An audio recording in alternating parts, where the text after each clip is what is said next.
A5 ನ್ಯೂಸ್ಗೆ ಸ್ವಾಗತ. ನಾನು ನಿಮ್ಮ ಲಕ್ಷ್ಮೀ ಶ್ರೀನಿವಾಸ್. ಆಪರೇಷನ್ ಸಿಂಧೂರ ಯಶಸ್ವಿಯಾಗಿ ಮಾಡಿರುವಂತಹ ಭಾರತೀಯ ಸೈನ್ಯ ಅವರ ಪರವಾಗಿ ಶಕ್ತಿ ಗಣಪತಿ ಪೂಜೆಯನ್ನ ಸಲ್ಲಿಸಿದ್ದಾರೆ.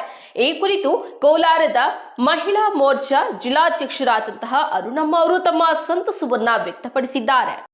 ಅದನ್ನೆಲ್ಲ ಒಂದೇ ಸಲ ಧ್ವಂಸ ಮಾಡಿ ಎಷ್ಟೋ ಜನ ಟೆರರಿಸ್ಟ್ನ ಒಂದೇ ಸಲ ಸಾಯಿಸಿರೋ ನಮ್ಮ ಆರ್ಮಿಯವ್ರಿಗೆ ನಾವು ಇವತ್ತೆಷ್ಟು ಕೃತಜ್ಞತೆ ಹೇಳಿದ್ರು ಸಾಲಲ್ಲ. ಅವ್ರು ನಮ್ಮನ್ನಲ್ಲಿ ನಿಂತ್ಕೊಂಡು ಕಾಪಾಡ್ತಾ ಇರೋದಕ್ಕೆ ನಾವಿಲ್ಲಿ ನೆಮ್ಮದಿಯಾಗಿದ್ದೀವಿ.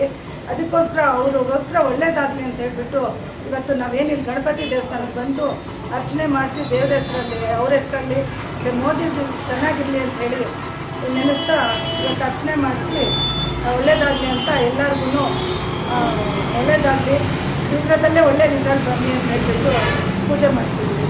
ನಮ್ಮ ಮಹಿಳಾ ಮೋರ್ಚಾ ಇದರಿಂದ ಅರುಣ ಮೇಡಮ್ ನೇತೃತ್ವದಲ್ಲಿ ಎಲ್ಲರೂ ಈ ಕೆಲಸ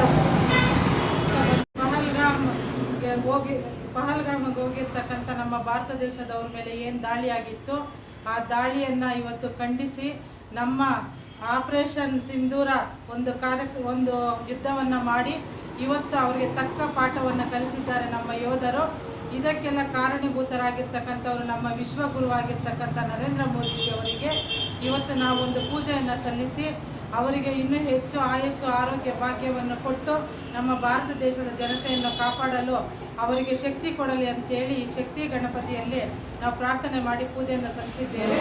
ಇವತ್ತು ನಮ್ಮ ದೇಶ ಕಾಯ್ತಾ ಇರ್ತಕ್ಕಂಥ ನಮ್ಮ ಯೋಧರು ಏನಿದ್ದಾರೆ ಅವರ ಕುಟುಂಬಗಳಿಗೆಲ್ಲ ಭಗವಂತ ಶಕ್ತಿ ಕೊಡಲಿ, ಅವರ ಆರೋಗ್ಯ ಭಾಗ್ಯಗಳನ್ನು ಕಾಪಾಡಲಿ. ನಮ್ಮ ಇಂಡಿಯನ್ ಆರ್ಮಿಯವರು ಏನು ನಮ್ಮ ಭಾರತ ದೇಶಕ್ಕೋಸ್ಕರ ಕೆಲಸ ಮಾಡ್ತಾ ಇದ್ದಾರೆ ಅವರಿಗೆ ಜಯವಾಗಲಿ ಅಂತೇಳಿ ಇವತ್ತು ಭಗವಂತನಲ್ಲಿ ಪ್ರಾರ್ಥನೆ ಮಾಡಿ ಭಗವಂತನಿಗೆ ಪೂಜೆ ಸಲ್ಲಿಸಿದ್ದೇವೆ.